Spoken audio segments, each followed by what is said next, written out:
삶의 기적을 일으키는 30분 예배를 시작하도록 하겠습니다. 하나님께서 오늘 우리에게 주신 말씀은 사무엘상 13장 5절에서 15절까지 말씀입니다. 이 말씀 제가 봉독하도록 하겠습니다. 블레셋 사람들이 이스라엘과 싸우려고 모였는데 병거가 3만이요 마병이 6,000명이요 백성은 해변의 모래같이 많더라. 그들이 올라와 벳아인 동쪽 믹마스에 진침해 이스라엘 사람들이 위급함을 보고 절박하여 굴과 숲풀과 바위 틈과 은밀한 곳과 웅덩이에 숨으며 어떤 히브리 사람들은 요단강을 건너 갓과 길르앗 땅으로 가되 사울은 아직 길갈에 있고 그를 따른 모든 백성은 떨더라. 사울은 사무엘이 정한 기한대로 이레 동안을 기다렸으나 사무엘이 길갈로 오지 아니하매 백성이 사울에게서 흩어지는지라. 사울이 이르되 번제와 화목 제물을 이리로 가져오라 하여 번제를 드렸더니 번제 드리기를 마치자 사무엘이 온지라. 사울이 나가 맞으며 문안하매 사무엘이 이르되 왕이 행하신 것이 무엇이냐 하니 사울이 이르되 백성은 내게서 흩어지고 당신은 정한 날 안에 오지 아니하고 블레셋 사람은 믹마스에 모였음을 내가 보았으므로 이에 내가 이르기를 블레셋 사람들이 나를 치러 길갈로 내려오겠거늘 내가 여호와께 은혜를 간구하지 못하였다 하고 부득이하여 번제를 드렸나이다 하니라.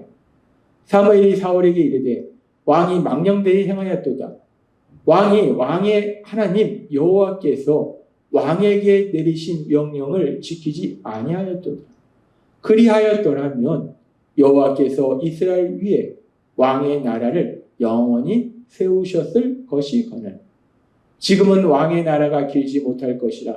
여호와께서 왕에게 명하신 바를 왕이 지키지 아니하였으므로 여호와께서 그의 마음에 맞는 사람을 구하여 여호와께서 그를 그의 백성의 지도자로 삼으셨느니라 하고 사무엘이 일어나 길갈에서 떠나 베냐민 기브아로 올라갑니다.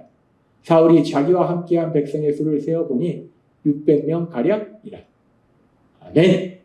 오늘도 이 시간 우리 사랑하신 하나님 우리에게 말씀하실 때 하나님의 말씀을 듣기 전에 잠시 기도하는 시간 갖도록 하겠습니다. 하나님 아버지 감사합니다. 오늘도 저희를 사랑하셔서 친히 저희를 찾아오시고 저에게 말씀하시니 감사합니다.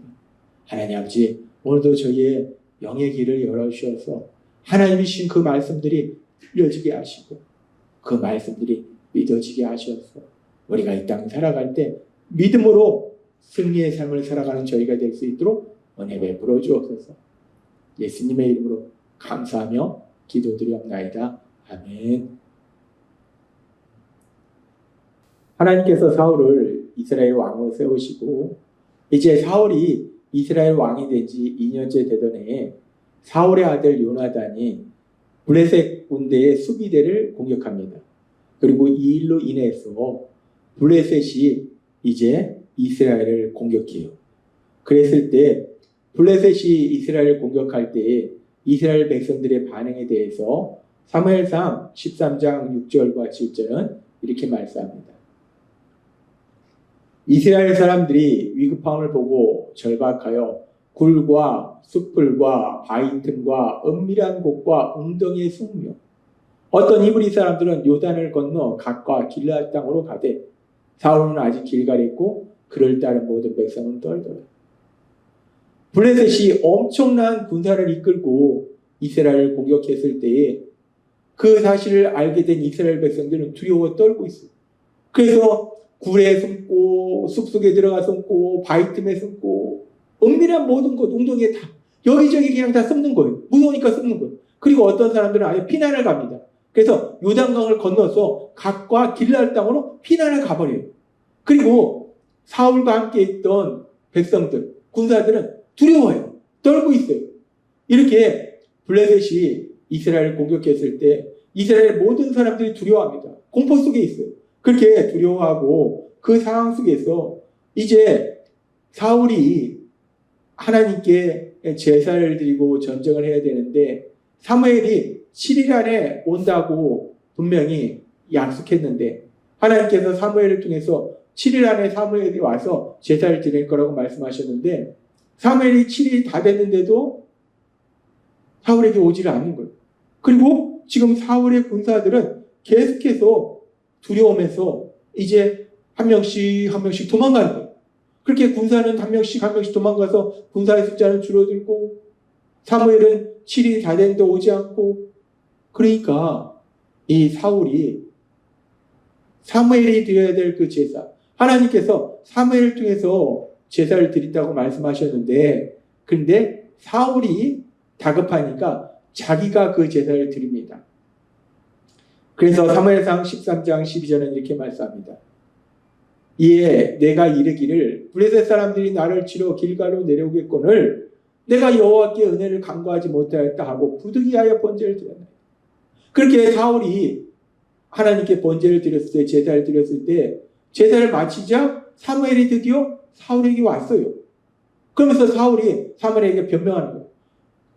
내가 전쟁을 해야 되는데 하나님의 은혜를 구하지 못했기 때문에 당신은 오지 않고, 그래서 내가 부득이 어쩔 수 없이 제사를 드렸다. 하나님의 은혜를 구하기 위해서 내가 제사를 드렸다라고 얘기해요. 우리가 이 말씀을 들으면 사울이 자신의 힘과 능력으로 하지 아니하고 하나님을 의지하는구나, 하나님을 믿는구나, 하나님의 능력으로 모든 것을 감당을 하는구나 라고 생각할 수 있어요. 사울이 믿음의 사람이네 라고 생각할 수 있어요. 믿음이 좋네. 자기 힘과 능력으로 그냥 전쟁하는 것이 아니라 하나님께 제사를 드려서 은혜를 받아서 그 은혜로 전쟁을 하려고 하는구나. 사울이 믿음의 사람이구나 라고 생각할 수 있어요. 그런데 성경에 보면은 지금 이 상황에서 사무엘이 그런 사울에 대해서 칭찬하지 않더라는 거예요. 당신이 참 대단한 믿음의 사람입니다. 당신이 힘과 능력으로 그냥 전쟁을 하지 않고 하나님께 번제드림으로 해서 은혜를 받아서 전쟁을 하니 당신은 참으로 믿음의 사람이다 라고 사무엘이 칭찬하는 것이 아니라, 성경에 보니까 사무엘상 13장 13절은 이렇게 말씀합니다. 사무엘이 사울에게 이르되 왕이 망령되이 행하여도, 당신이 잘못했다는 거예요. 죄를 졌다는 거예요. 왕의 하나님 여호와께서 왕에게 내리신 명령을 지키지 아니하였도다. 하나님이 분명히 사무엘을 통해서 말씀할 때 7일 안에 사무엘이 가서 제사를 드릴 것이다 라고 말씀하셨는데, 사무엘이 제사를 드릴 거라고 말씀하셨는데, 그런데 사울이 자기가 제사를 드렸다는 거예요. 하나님의 말씀에 불순종했다는 거예요. 하나님의 말씀을 듣지 않았고 믿지 않았고, 그래서 불순종했다는 거예요. 그리하였다면 여호와께서 이스라엘 위에 왕의 나라를 영원히 세우셨을 거는 이라고 말해요. 우리가 얼핏 보기에는 사울이 자신의 힘과 능력으로 전쟁을 하지 않고 제사를 드려서 하나님께 은혜를 받아서 그 은혜로 하나님의 도우심으로 전쟁을 하는 믿음의 사람처럼 보이는데, 근데 사무엘은 정확하게 그 사울에 대해서 이야기할 때, 하나님은 사무엘을 통해서 정확하게 말씀할 때 사울이 믿음의 사람이 아니라 믿음이 없다는 거예요. 믿음이 없으니까 불순종한다는 거예요. 믿음이 없기 때문에 불순종한 부분에 대해서 명확하게 말씀하시더라는 거예요. 하나님은 사울에 대해서 명확하게 말씀합니다. 그러면서 중요한 것은 하나님을 믿는 믿음이요, 그 믿음에 따라 순종이라는 것을 하나님은 분명하게 말씀하세요. 사무엘상 15장 22절에도 하나님은 이렇게 말씀합니다.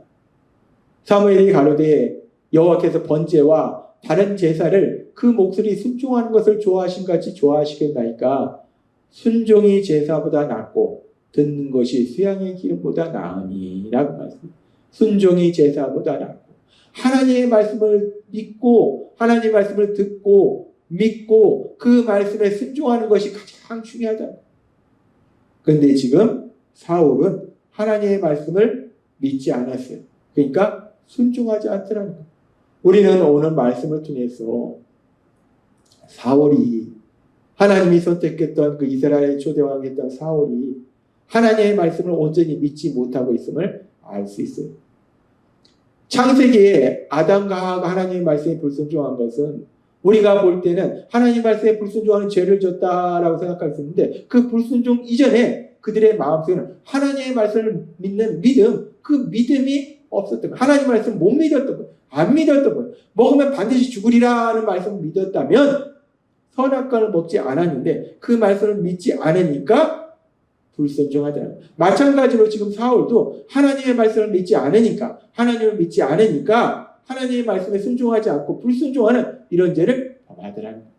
그리고 그렇게 사울이 하나님의 말씀을 믿지 못하니까, 하나님을 믿지 못하니까 어떤 일이 일어나는가?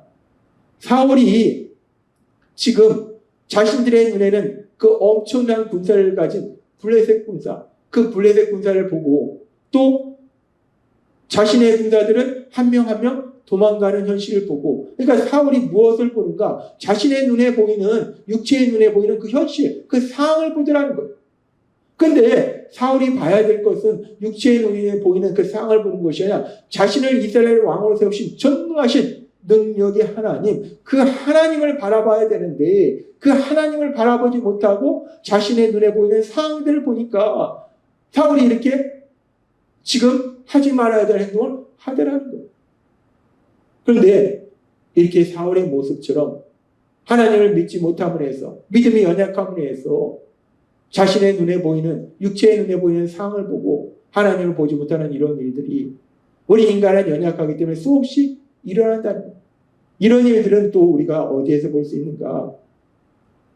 성경에 보면은 우리 예수님, 우리를 죄에서 구원하시기 위해서 이 땅에 오셨을 때 예수님의 제자 중에 한 사람 베드로, 그 베드로의 그 삶 속에서 이런 일을 볼 수 있어요.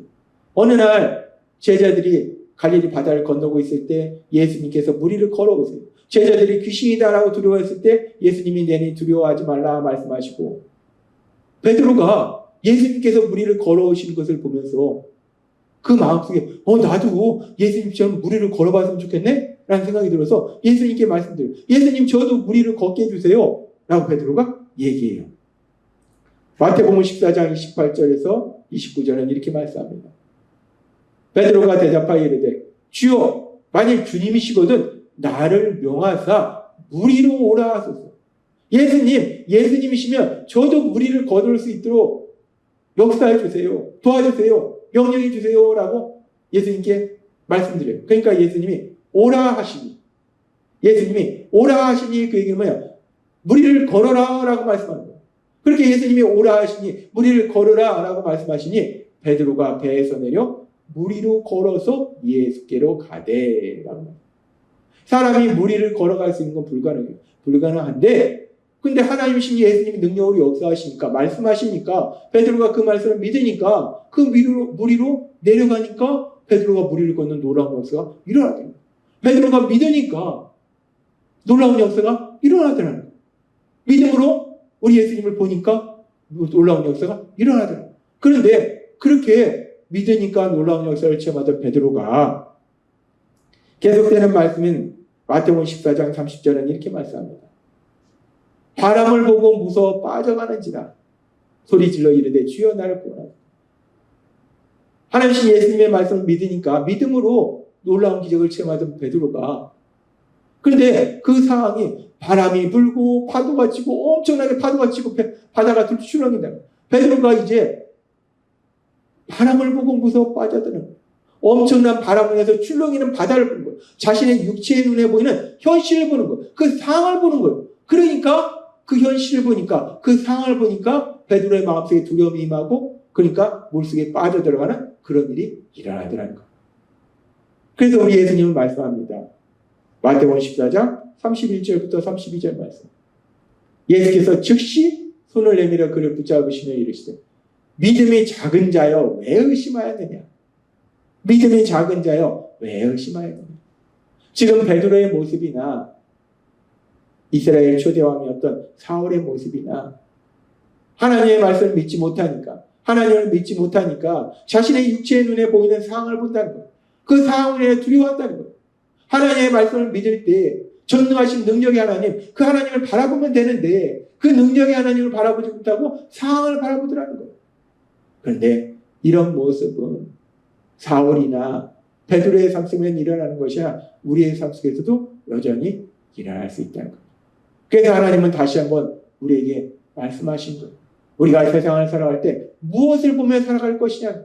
우리의 육체의 눈에 보이는 상황을 볼 것이냐? 아니면 우리를 사랑하신 전능하신 하나님을 바라볼 것이냐, 무엇을 바라보며 세상을 살아갈 것이냐. 육체의 눈에 보이는 상황을 보면 그 상황들은 우리를 슬프게 하고 두렵게 하고 염려하고 분노하게 하지만, 우리를 사랑하신 전능하신 하나님, 그 능력의 하나님을 바라보면 우리 안에 평안함이 임하고 담대함이 임하고 하나님의 행하신 놀라운 역사를 체험하게 된다.